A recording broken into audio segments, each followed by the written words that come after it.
Ada orang-orang yang apinya itu menyala dengan begitu hebat di dalam kehidupannya. Dan seberapa banyak dari saudara yang setuju dengan saya, when you are on fire, you cannot hide it. Ketika saudara on fire, saudara gak bisa menyembunyikan itu. Saya masih ingat momen ya saudaraku ketika awal mula saya itu first love sama Tuhan gitu. Saya bisa ngomong ya saudaraku, zaman-zaman itu masih ABG, usia baru belasan tahun. Kita mau ke sekolah aja tuh rasanya udah males-malesan. Tapi karena saya on fire saudaraku, pagi-pagi setiap hari. Saudara ini blessed karena saat ini saudara sudah punya yang namanya Pondok Daud. Zaman itu kita belum ada Pondok Daud loh. Saudara sekarang, Jakarta sekalipun belum 24 jam ya saudaraku dalam sehari ya. Tapi Pondok Daud memungkinkan saudara itu bisa datang ke gereja anytime untuk saudara berdoa. Tetapi zaman saya nggak begitu saudaraku. Di gereja kita punya yang namanya doa pagi. So I have to wake up so early, kayak jam 5 pagi kayak gitu sudah ikut saudaraku. Because I'm on fire saudara. Setiap pagi jam 5 saya akan datang just to ask for his presence. Minta penyertaan Tuhan sepanjang hari saya. Kayak minta Tuhan itu terus ada di dalam kehidupan saya. Itu yang saya lakukan saudaraku. Pulang dari Pondok Daud zaman itu ya doa pagi ya saudara. Saya akan ke sekolah. Dan saya itu pulang dari sekolah ya saudara. Saya nggak akan pulang kembali ke tempat saya langsung. Enggak saudara. Itu momen dimana saking on fire-nya saya ya saudara. Kemanapun saya pergi saya akan beritakan Injil.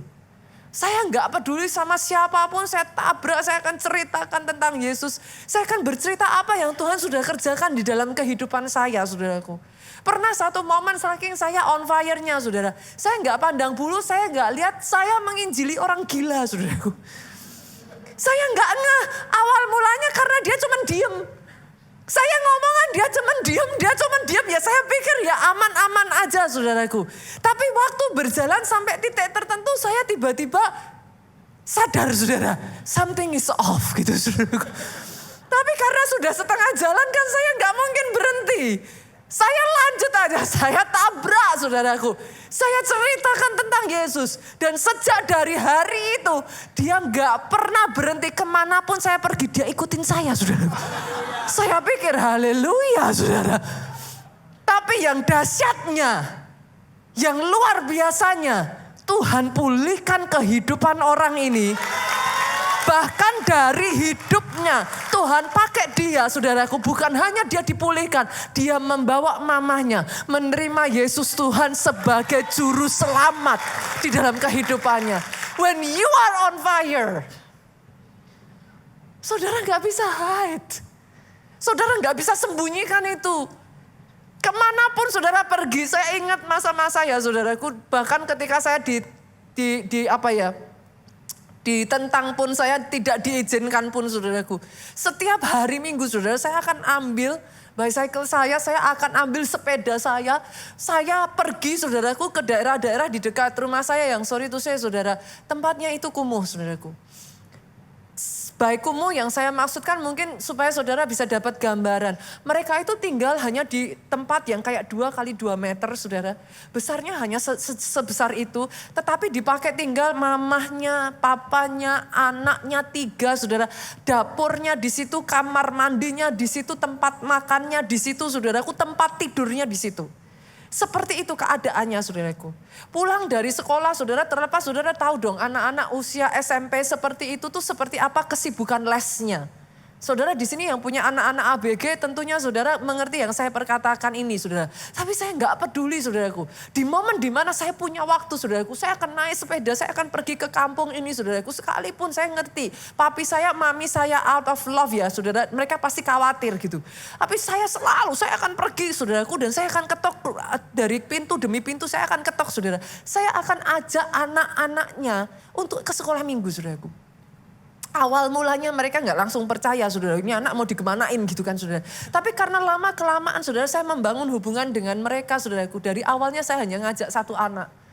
Tapi lama kelamaan saudara di kota Solo tuh kalau saudara yang familiar saudara pernah ada yang namanya becak Bapak Ibu. Biasanya kalau becak itu saudaraku kita tuh paling maksimal cuman bawa itu 2 2 orang terus pangku-pangkuan 2 orang lagi saudara. Kalau kecuali kita mau genjot ya saudaraku, apa kita mau ininya yang di belakang bapak becaknya ya itu lain perkara lagi gitu. Tapi otherwise saudaraku itu 4 orang kita udah tumpuk-tumpukan. Jadi awal mulanya saya hanya bawa 1 becak saudara. Saya duduk, saya bawa 3 anak. Besoknya lagi saya bawa 2 becak. Saya bawa 3 becak. Dari rumah ke rumah setiap hari Minggu saudaraku, saya on fire. Saya gak bisa berhenti. Orang mau menyuruh saya ini pun saya tidak bisa berhenti saudaraku. Kehidupan doa saya berubah. Kehidupan ibadah saya berubah. Ibadah saya tidak akan pernah biasa-biasa. Setiap kali ibadah seperti ini ya saudara, yang lain cuman diem-diem. Entah saya ada di mana, saya akan angkat tangan, saya akan bilang amin. Kadang kala tengah pendeta berkhotbah saya bisa meneteskan air mata. When you are on fire, saudara tidak akan pernah bisa menyembunyikan. Dan dengar ini ya saudaraku, sebagian orang ngomong, Pastor kita ini ada di momen yang seperti ini, krisis apa segala macam ya. Justru di tengah-tengah krisis seperti ini, apa kita masih bisa? Apa kita bisa survive? Saya nggak bisa menjawab untuk semua orang ya saudaraku, tapi ini yang saya tahu. Saya melihat ada orang-orang ya, despite semua orang bilang sepi-sepi, selalu aja saya menemukan orang-orang yang ngomong sama saya seperti ini, Pastor, saya kadang tanya, kamu gimana, usahanya kiri kanan begini dan lain sebagainya. Mereka akan katakan seperti ini kepada saya, Pastor kiri kanan saya memang sepi. Tapi entah saya nggak tahu kenapa, setiap hari saya akan tumpang tangan atas pekerjaan saya. Setiap hari saya akan memastikan, saya bawa di hadapan Tuhan, saya akan berdoa. Dan pastor tahu apa yang terjadi, ada saja berkat Tuhan. Saya tidak mengeliminasi ya saudaraku, I know what happened. Saya tidak mau kayak kita terbang di awan-awan kayak gitu ya saudara. But listen, dengar ini saudara. Ketika ada api di dalam kehidupan saudara, apa yang engkau kerjakan dengan bersemangat. Itu yang jadi perbedaan. Akhirnya karena engkau kerjakan dengan bersemangat, orang bisa melihat loh saudara, somehow ya, you are different. Orang ngobrol sama saudara aja, they can feel it's different. Dan karena mereka bisa merasakan itu ya saudara, tiba-tiba mereka juga masuk di dalam apa yang saudara alami. Lompatan demi lompatan itu terjadi begitu saja. Yang orang lain tidak alami, it happens in your life. Itu terjadi di dalam kehidupan saudara. Doa saya ya saudara, api yang seperti ini, saya bahkan merasakan ya, bahkan sementara saya mengatakan teman-teman di sini saya tahu saudara. Mungkin saudara yang ada di belakang saudara dengar ramenya kencang, ini sama sekali nggak diorganize loh ya saudaraku. Ini bukan choir yang ada di depan saudara. Tapi yang saya percaya karena teman-teman ini on fire.